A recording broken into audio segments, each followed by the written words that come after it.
notification that we're frozen. No, we're good. We're good. Okay, good. All right, this is kind of a goofy start. So, Okay. so we want to talk about mentorship tonight, and it, if you can find very successful people will always talk about who mentored them in their life, who affected their life, how it was changed. Uh, it's pretty amazing when you talk to very successful people and ask them how they got to where they are. Generally speaking, there's going to be a mentor involved, somebody that changed their thinking. That generally speaking, yeah. John and I, we gave this talk, and Miles Monroe happened to be there, and it was about sewing upward and how you have to come under somebody else to advance. And after we were done, he came running up to us and he said, "This is the best message I've ever heard on this topic." And he said, "You're right." He said, I came up under Oral Roberts. He said, I went to him and I said, I'll do anything, anything. And he ended up doing little menial things for Oral. And by the end of it, he sat on Oral's board and they were very close. And he said it was all through honor, what we talked about. And he just was very honoring himself. And honorable people love honor. So if there's an area in your life that you'd like to grow in, you should think about seeking out a mentor in that area. Mm-hmm. If it's business, what business are you in? Who does really well at this? Who's at the top of the class or near the top? And again, you're looking for their fruit, and then decide if they have the bandwidth to mentor you. And you need to keep it short. So we can talk about the specifics of all that, but what is you a see, mentor, John? you see mentorship all over the place. It's in the movies all the time, right? It's always in the movies. So Karate Kid, right? The Karate Kid wants to be taught. He's doing all these chores around the house, and he finally gets sick of doing all the chores because he thinks he's not being taught. But the mentor knows better. The mentor is teaching him. And that's just the point. The mentor knows something you don't know. And that's why you're seeking him out. So he's teaching him all the time that he's doing all these chores. He's really learning different moves of karate. But he doesn't understand that until he gets so mad and sick of doing it. It's a mentor relationship where he realizes, oh, I am being mentored. I am being taught. But it didn't make sense to him, did it? No, because he didn't understand, because he hadn't been there. Yeah. I love the movie Hitch. Hitch is a mentor movie. Guy wants to try to date a girl that he thinks is out of his league. He hires Hitch to do it. The first date, he's excited about the first date. Hitch explains to him, no. The first date is about her best friend. It's not about the girl you want to date. It's about her best friend. Because if you can get in good with the best friend, you're going to get in good with the girl. And he explains about how to do that.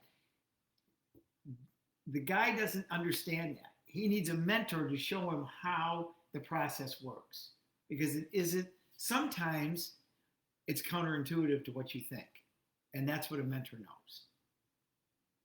And my favorite all time, and it's a guy deal, but it's Hunt for Red October.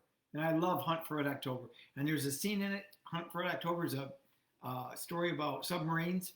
And there's a scene in it where there's been a missile fired onto a submarine. And the captain directs the crew to steer into the missile, into the torpedo. And everybody says, it's coming right at us. And he closes the gap, and it doesn't allow the missile to arm in time. So he directs the crew to drive into the missile. Well, that's counterintuitive. But he understands that if I do that, I'll shorten, the missile won't be able to arm itself in time. It's something a mentor understood. He understands. He's been there. He's got wisdom that the others don't have. And it's counterintuitive. That's why you need a mentor. So when you're watching movies, watch for the mentor relationship where somebody knows something the other one doesn't and is trying to teach it to that person. That's every movie just about. Right. And it's funny how often it comes up. So how do you know if you need a mentor? Well, how do you know? Maybe you're already so smart you don't need one. Not everybody needs one. Maybe you've already arrived. Really, I think everyone does need one, but we're going to give you this little test anyway. I'm going to ask you 6 just simple questions. Oh, get out a piece of paper and a pen or a pencil. I'll give you a few seconds to do that. No. No, we don't do that. Do you have something to write with? Okay. So 6 questions I'm going to ask you. This is a mentor test. We're going to ask them fast. Write down your answer, what comes to your mind right away. Excuse me. Go. Okay. It's mine. Okay. Okay, so we're going to ask them fast. Now, I'm going to ask you 6 simple questions, things that you've known since childhood. Easy. To showcase your spectacular mind and reveal whether or not you're a candidate for a mentor. First, I'm only going to ask the question once. And second, no cheating. No talking, laughing, or cheating. Okay, you guys ready? So this is what I want you to do. Quietly write down the answer. 5 seconds per question. That's all you'll need. The questions aren't hard. You ready? Question number 1. How many of each animal did Moses take into the ark? Just write down your short answer, and we'll go on to question number 2. Question number 2. You can look at me for this one. What is the name of the raised print that deaf people use? Write it down nice and quick. Number 3, this one is where you'll respond verbally. Even though I can't hear you, just do it. I'll ask you the question and you respond out loud. Then I'll ask you a second question. When I do, quietly write down your answer and we'll go on to question number 5. Question number 4. Here's the question. Spell the word shop. Now, what do you do when you come to a green light? Write down your answer. We're almost done. Number 4. It is noon. You look at the clock and the big hand is on the 3 and the little hand is on the 5. What time is it? Number 5. Here's another audible one. I'll ask you the question, then answer out loud. Then I'll ask a second question, and without talking, write down your answer. Here's the question. Spell the word silk. What do cows drink? Write down your answer. Here's the final question. Listen carefully. You're the driver of a train. There are 30 people on board. At the first stop, 10 people get off. At the second stop, 5 people get on. Here's the question. What's the name of the train driver?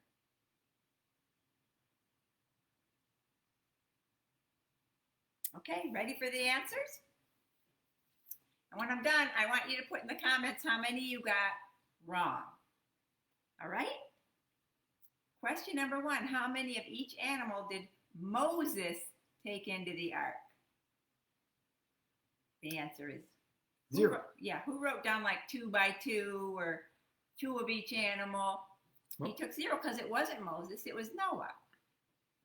So that's number 1. Number 2, what is the name of the raised print that deaf people use? Who wrote down Braille? Deaf people, it's blind people. Here's the third question. Spell the word shop, S-H-O-P. What do you do when you come to a green light? Who wrote stop? Because the right answer is Go. It is noon. You look at the clock. The big hand is on the 3 and the little hand is on the 5. What time is it? It's noon. Who got 5:15? That's good. But the question is, it's noon. Look at the clock.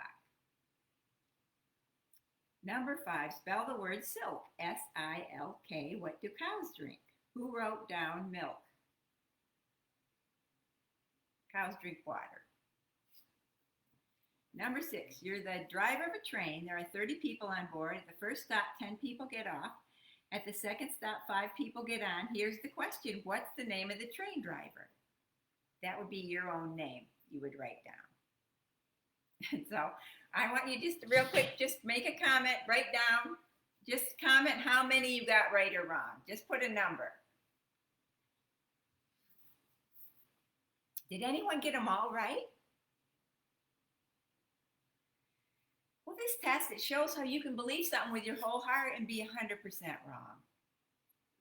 This test, you know, that's how John F. Kennedy Jr. died. He was flying his plane, and it was foggy, and he got all disoriented. And even though he looked at his instrument panel and it said that he was fine, he was so convinced in his own mind that he had flipped the plane upside down. So he flipped it, and it wasn't upside down. But he flipped it upside down, and then he ran into something. He stopped watching. He stopped looking at trusting his controls, and he started to believe in him that his controls were wrong and he was right. Yeah. Which was just the exact opposite. Right. And the controls acted as a mentor. They were telling him, listen to me and follow me. But he didn't trust him, and he felt that he was upside down, so he tried to right the plane. That's right. Right. That's a big problem. The Bible says, don't lean on your own understanding. That's a big instruction for success. That's a success secret, really. Don't lean on your own understanding. In the book of Proverbs, it's all full about the benefits of good counsel. All the verses, they basically say the same thing. Listen to wisdom and accept it. Proverbs 11:14 says, without good direction, people lose their way. The more wise counsel you follow, the better your chances. And I'm going to tell you a story about John. And the gist of the story is that other people can see things you can't. Well, yeah. The gist of the story is to make fun and tease me. No. That's the gist of the story. It just happened to work out that you tied it into this. You're my boo. All right, go. Okay, so we were in Mexico with our son CJ, and we were getting ready to fly home, and we were in the little holding area, and it was an outdoor airport. And John got a little bag of candy, and he put it between his legs, and he had a newspaper, and he was reading the paper and eating the candy. And when the candy was gone, he got up to throw the wrapper away, and when he came back to the seat, there was chocolate on it. So he was like, oh, the seat's dirty. So he went and got a paper towel, and he bent over to wipe down the seat, and CJ and I noticed that on the butt of his white pants, perfectly placed, it looked chocolate, but it didn't look like chocolate. And so we had to tell him, because he needed to be mentored in that moment, because there was no way. He was so close to the situation, he couldn't see it, because it was on the back of his pants. And you know what? If we hadn't have been there, nobody would have told him. And so me and CJ saved the day. We told him that he needed to get the chocolate off of his pants. So he went into the Mexican bathroom, and he was in there for a really long time with his pants off, trying to get the chocolate out. And he came out, and he had his sweater tied around his waist, because he's a problem solver. And CJ and I were the mentors, and he was the protege. So you worked that story into it. I love that story. It doesn't matter what the topic is. She somehow is able to tie that story into whatever topic. That story is you'll see in the future. This is the only. Pay attention to the story, because it will continue to come up in different teachings. John. Okay, so here's the thing. Mentorship is important. A lot when you start talking about being mentored in a given area, whether it's in your business, in your marriage, in your spiritual walk, whatever it is, when you're seeking a mentor and all that jazz, everybody gets excited and says, yeah, I want that. I'm in. Yeah. I'm very excited to do that. How do I go about it? To me, what I'd like to do is step back one step and say, well, you need to understand what your role is as a protege. Because until you understand your role as a protege, you will never attract or you will never keep a great mentor. And you really ought to know what you're getting into, because it sounds exciting, and I'd love to sit at the feet of whoever it is that I hold in high esteem and try to be mentored by them. But until you understand your role as a protege, I think it's better that you have a grasp of what it takes to be a great protege, because that's what it will take to hold a great mentor. That's true. So we'll go through some point. Go ahead. Sometimes people would ask us, will you mentor us? And I would say, okay, read this book and then get back to me when you've read it. Because I always, when somebody asks me to mentor them, I'll give them a little assignment. And 9 times out of 10, I never hear from them again. And that's a protege test. So right. You have to be willing to put yourself out and do what the person wants you to do if you want to work with them. Right, honey? Right. That's one of the prerequisites. It's a teachable, willing heart. So we'll go through a kind of a list of what we think are the points of being a great protege. And so number 1 is submitted, teachable heart. Teachable heart is very, very important. If you already think you know it all, then you don't need a mentor. And quite frankly, that's when you need it the worst. But a teachable heart is a major prerequisite for being a great protege. So I'll give you an example. We had a young friend of ours, at least at the time, Laura, and she was our protege. And she just gotten out of nursing school, applied for several jobs, but one of them she applied for neurosurgeon, and it was a friend of ours, and it was a big firm. We got her the interview, but before she went, they explained to her that we don't hire anybody that doesn't have 5 years of experience. That's right. Her thing was, well, what's the point in going because I'm just fresh out of school? I said, we have nothing to lose. We're playing with house money. We've got nothing at all to lose. House money. Let's go to it, and I'm going to tell you what I think that you need to do. Well, we spent a couple weeks, different nights, working on her interview and how it's going to go. And what I tried to explain to her is, you don't want to get in front of these people and try to show how smart you are. What you want to do is get in front of these people and tell them how teachable you are. That's right. And if you can demonstrate your teachable heart, that's what's going to win them over. It's not that you're so smart and all that, because they have plenty of those. What they want is somebody that they can mold, somebody that they can teach, somebody that they know wants to learn. Because everybody does it a little differently, and a firm wants you to do it their way. So we worked real hard on her asking questions that proved that she had a teachable heart. Could you remember any of the questions? Yeah, like for example, tell me tell the other nurses that work in here. Tell me the attributes of your great nurses. Tell me about kids like me that are just coming out of school. Tell me what we think we know, but we really don't know. Tell me what we're missing. And we had lots of questions like that she could ask. Well, lo and behold, she got a second interview. So we went through a whole nother list of how you're going to approach that. And every time we did, she was willing to do whatever I asked her to do. If it was stand on your head, if it was whatever I said, if it made no sense to her, if she thought, that just isn't cool, or that isn't how I want it, she did exactly what I asked her. And the long and the short of it is, after 3 interviews, they hired her. First time ever they hired somebody without 5 years of experience. And she hit it out of the park. Yeah, she got the biggest percent raise they'd ever given her at her first evaluation. But it comes back. She kept the job. She was the real deal. She was a blessing to them, but we got her in the door, because a mentor can do that for you. But that's only open to door. You've got to close the door. You've got to get in there and you've got to finish. But what she really did was she thinks that I deserve some credit. I don't. All the credit goes to the fact that she was so teachable. She approached it open-minded, a teachable heart, and she was willing to understand, I don't know what I don't know, and I'm willing to listen. And that's how it really worked. So, number 1, great proteges have teachable hearts. Number 2, willingness to take correction from the mentor. A willingness to take correction from the mentor. To run away from correction is to run away from success.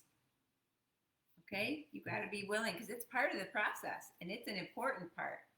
Because how are you going to change if they don't point out the areas where you need to change? So people don't like being corrected. A lot of people get offended. Right. Yeah. Right. And you have to look at it like a coach. If a coach tells you, whatever the sport is, to do something a different way, and this is how we need to go, it doesn't seem to be so offensive. But when we talk about these types of things, they get a little offended. You are going to a mentor to remove your mistakes. So they have to correct you. And if you can't take that correction and you run from it, then don't seek out a mentor, because you'll never get it. That's your job as a protege to say, walking into this, I'm willing to take correction. That's right. That's right. Mm-hmm. Correction doesn't flow both ways. They get to correct you, but you do not get to correct them. Right. Yeah. Right. Right. Always remember, they're at this level, we're at this level, and we're trying to reach there. And by sitting at their feet and listening, that's how we're going to climb. Right. And Peter tried to correct his mentor, Jesus. And in Mark 8:31-34, it says, "Then Jesus began to tell them, the Son of Man must suffer many terrible things and be rejected by the elders, the leading priests, and the teachers of religious law.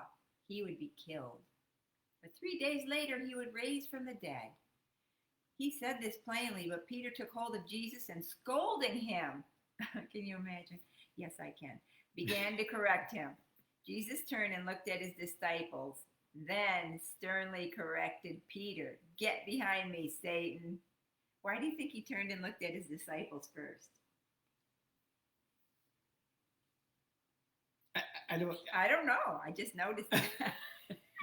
I wonder why it says he turned and looked at his disciples, then he sternly corrected Peter. If you guys have a thought on that, put it in the comments. I always feel like these are trick questions. No, I'm not a And then she trickster. says this, and why do you think? I'm And not I don't even know trying what. to trick you, honey. Okay, go I'm ahead. not trying to trick you. All right.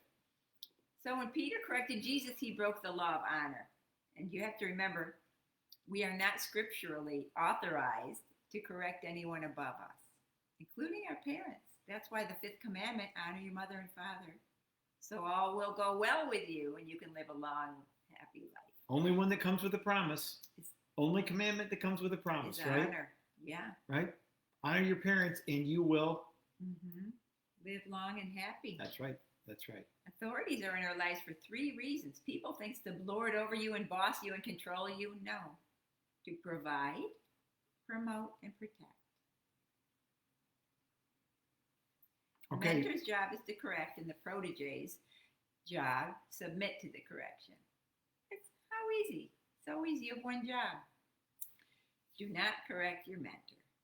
So number three is be committed to the process. And when we say be committed to the process, what we mean is that at some point it's going to be tough.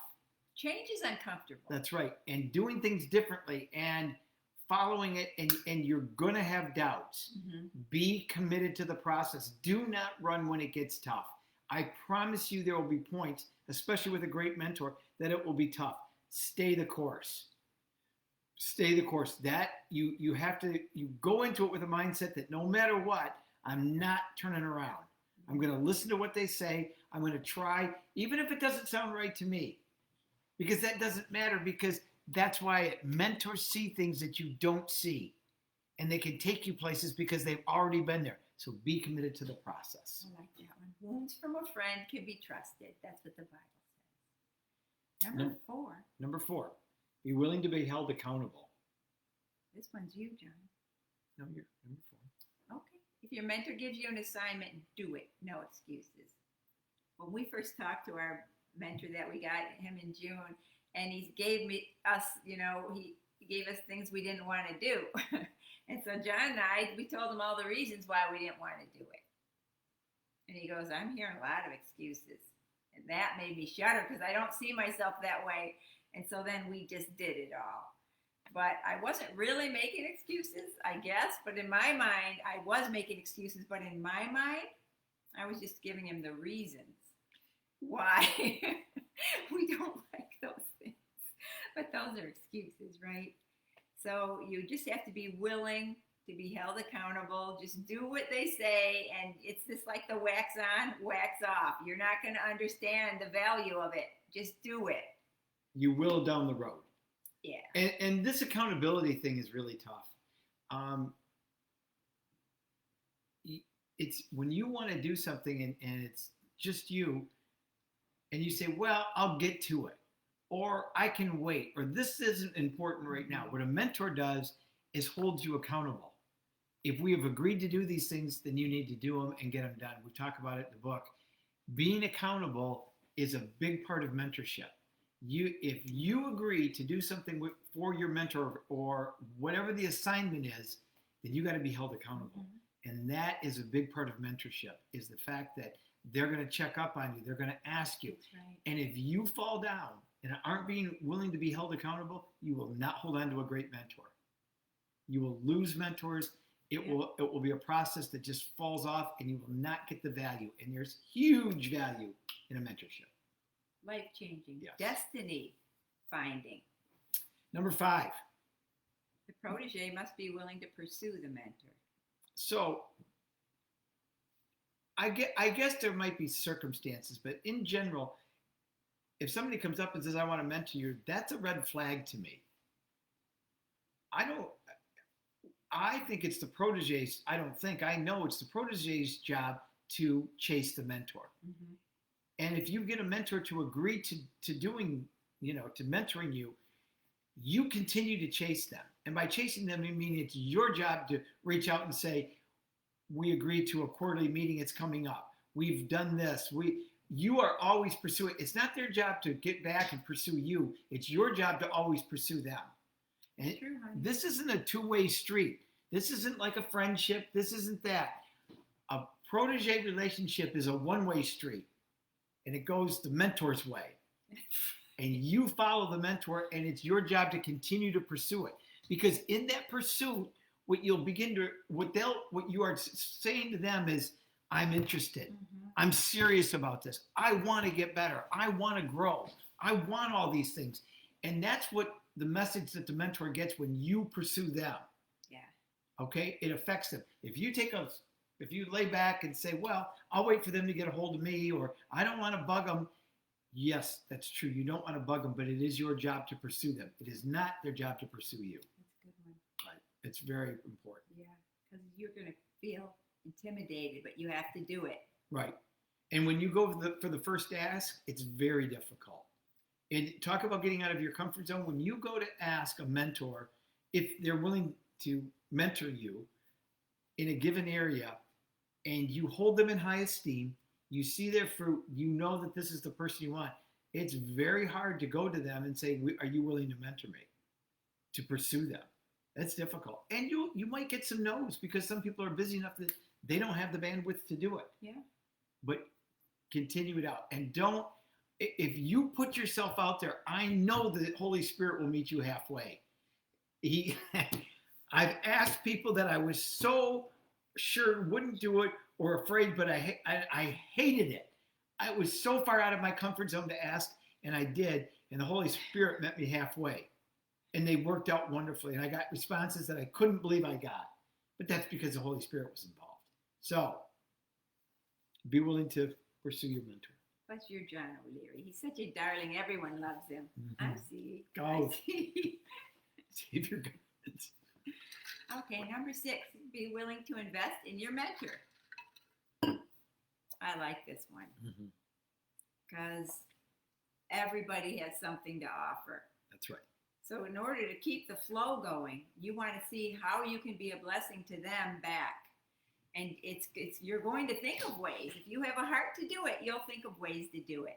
You can mow their lawn, stuff envelopes for them. If they're having a party, you can come and do dishes after it. You can serve food at the party or help them prep. You could clean their basement. You can mow their lawn. Did I already say that one? There's all kinds of things you can. There's all kinds of service work you can do. You can give them gifts or money. You can pay them. You can do all kinds of things. But it's not really paying. It's sowing. You're sowing. Yes. It's an honor seed. That's right. But I mean, it can be done with money. It can be done with service. Mm-hmm. There's maybe you have some connections that would be important to that mentor that would help them in some way. Maybe they've got a business that you could help make the right connections to. There's all kinds of ways you can invest in your mentor, and it's very important. It's not their, they are investing in you already. Yeah, it's not a deal breaker, but it just, what it does, it opens your heart more. I've sent money to Because it. where your money is, that's where your heart is. I've sent money to a mentor. I've sent gifts. Mhm. I've been able to arrange that they sit on a board. Mhm. And then the company sold within a couple of years, and they got a piece of it because they were getting stock, and it turned out to be a really nice deal for him, right? Oh yeah, right. And it was a win-win because I knew he was the right Yeah. person for what they were looking for. So when you have a mentor, be thinking of them all the time. How can I bless them? There's so many ways to bless them, and the more you do it, the more they understand. Wow, this they're on my team. They get it. They're doing things for me. I want this person to succeed. I'm willing to invest more time in this person. I see that they're being held accountable. They're investing in me. They'll invest. The investment back will be 10 times whatever you can do. It'll be better if you bless back. Right. And We need to get moving. we're okay. We don't turn into a pumpkin. Yeah, we do. Okay. Because I was going to tell this. Oh, okay. Okay, so it's a great example. It's in the book, and you guys have heard me tell it so much because it's how I got the revelation of sewing. But I went on a field trip to the MAC, a Michigan Athletic Club, and I was an exercise physiology student. I was a single mother with 3 kids, living in a 700 square foot of campus housing with me and 3 kids, including closets, 700 square feet. And so we went on the field trip. Oh, and I made like $700 and some that year. So I was broke, and I was a student, and I had no support system because I had just moved to town. I didn't know anybody. And so when I went on the field trip, I had been asking my professors questions because I'm very curious, and some of them they couldn't answer. And the answer they gave, I knew wasn't right for one of them. So when I went to the thing, I pulled Chris aside and I started asking him these questions, and he was able to answer all of them. So the next day, I was like, I got to get my foot in the door there. That's the better education than I'm getting at MSU. So I called him. I said, hey, I was on your field trip yesterday. And he said, oh, yeah, I remember you. And I said, well, I'd like to get a job there. And he said, well, we're a new club and we already used our whole budget, so I can't hire anyone. I said, well, I'll work for free and I'll do any job. You don't have to pay me. You put me anywhere. And he said, oh, okay, can you start Monday? And I said, yes, I can. And so I was paying a babysitter to work for free and happy to do it.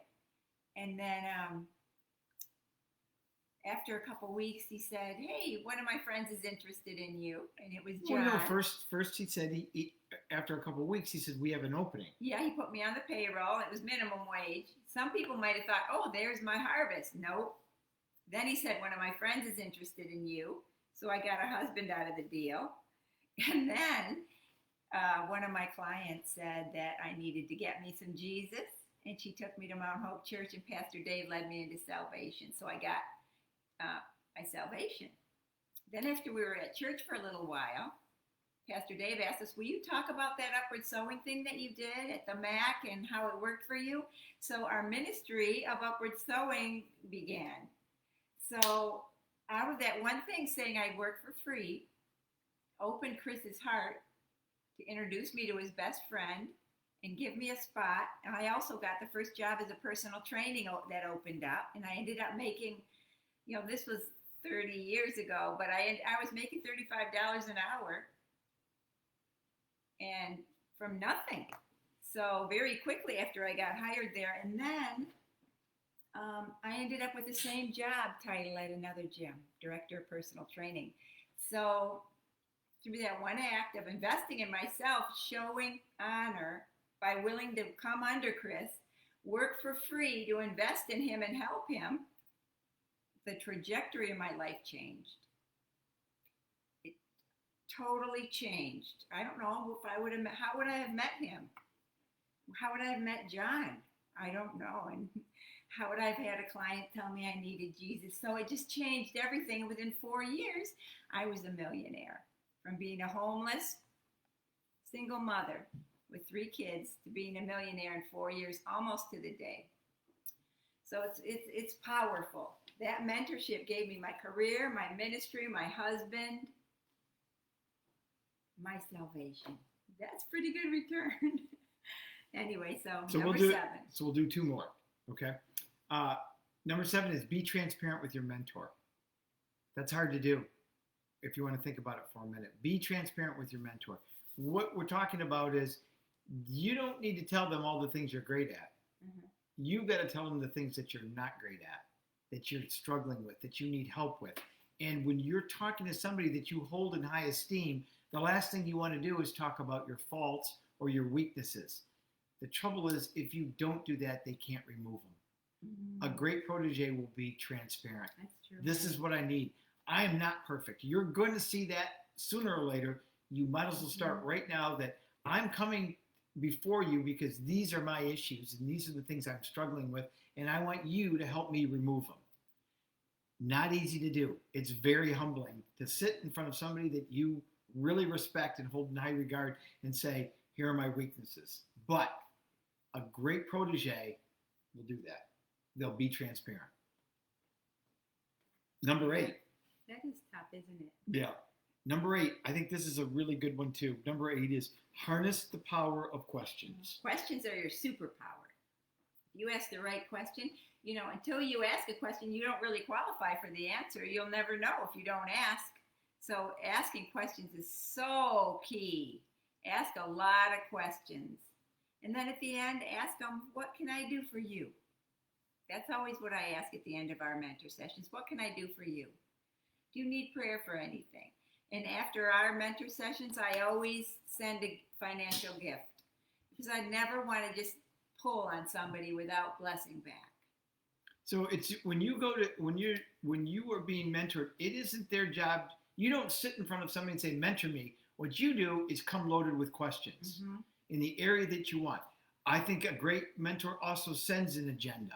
Hey, we're going to meet next week. These are some of the questions that I want to talk about, and gives the mentor a heads up about the area so he has a little time to think about it, or she has a little time to think about it. And I think that's really important. So that is a protege's job, is to get the agenda, ask the right questions, give the mentor a heads up. It's your job. You don't just sit there and say, mentor me.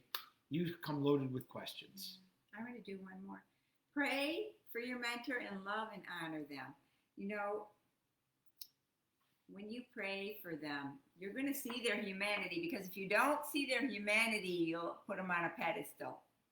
So God's going to make sure you see their humanity pretty quick. So when you do see it, just don't say anything to anybody. Just cover them and pray for them. Whatever weaknesses you see in them, pray for them.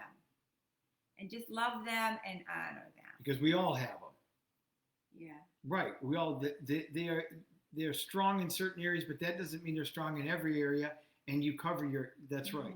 That's right. That's a point of honor too. That's right. You protect your mentor. You cover your mentor. You honor him. Pray for him. Right. And love them.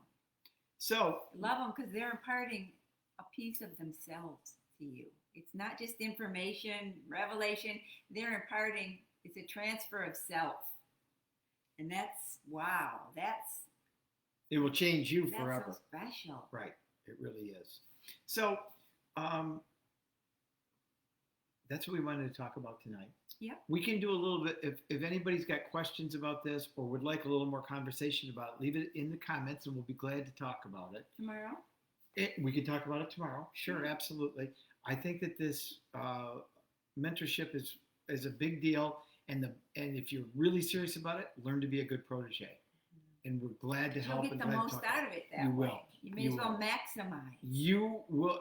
The things that we're talking about will bind you to your mentor in ways that you never could imagine. It's just amazing. When I hear people talk about their mentors, there's such affection in yes. their tone. Yes. So, like, I'll take a bullet for this person. Yeah. Right. Absolutely. Tomorrow night's our last night. Yep. I know you guys are happy about that. Tomorrow night's our last night. We'll talk a little bit more about our mastermind program. Mm-hmm. What did you want to say tonight about our mastermind program? You guys should pray about if you want to be one of the people that we mentor, because it's a good opportunity to jump in. We'll outline the program. We're going to limit it to so many people. Mm-hmm. We're going to give you a landing page tomorrow, and that'll have like a little application for you with questions, and then everything you need to know. It's And going to, so- right, yes, and all that. It's going to be limited to people. It's going to be limited to time. Limited to people. What if a doggy wants to? You know, that's not going to happen. No doggies. And Only people. and we'll give you all the details about that. And we're planning on starting it in January. So we'll give you the final details, right? I love you. I love you too. He always has time for my little antics. I really don't, but I do. Okay. You finish your Father, thank you so much for everything that you do for us. Thank you so much for this group. We really appreciate them so much. We want the best. We're calling on you for generational changes, changes that change their family, change their individuals for generations to come. This mentorship, you're the greatest mentor we can ever ask for. You've laid down these laws. All you ask is that we follow them, and that's what we want to do for great success. So please bless everybody and have a great night. God bless you guys. We love you. Goodbye.